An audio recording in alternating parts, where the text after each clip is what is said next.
নাহমাদু সাল্লি আলা রাসূলিল কারীম। আপনারা জানেন আমাদের বাংলাদেশের অভিভাবকের মধ্য থেকে একজন অভিভাবক আজকে দুনিয়া থেকে বিদায় হয়ে গেছে। আমরা সবাই বলি ইন্না লিল্লাহি ওয়া ইন্না ইলাইহি রাজিউন। আমরা তার রূহের মাগফিরাত কামনা করছি। আল্লাহ পাক তাকে ক্ষমা করে দেন, আল্লাহ পাক তাকে জান্নাতের ব্যবস্থা করে দেন। এবং আমরা আজকে আল্লাহর কাছে এই দোয়া করব, তার শূন্যস্থান যেন তার অধীনস্থ প্রতিনিধি যেন পূরণ করেন। বেঙ্গল ইন্সপায়ার অ্যাপে ব্যাংকিং এখন হাতের মুঠোয়। ঘরে বসেই 24/7 ব্যাংকিং সেবা পেতে ইনস্টল করুন এখনই।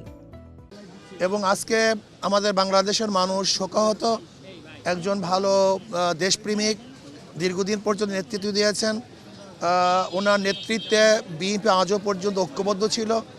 আমরা আশা করি ইনশাআল্লাহ হয়তোবা আরেকজন দেশপ্রেমিক দ্বারা আল্লাহ পাক রব্বুল আলামিন তার বাকি কাজগুলিকে সম্পূর্ণ করার ব্যবস্থা করবেন।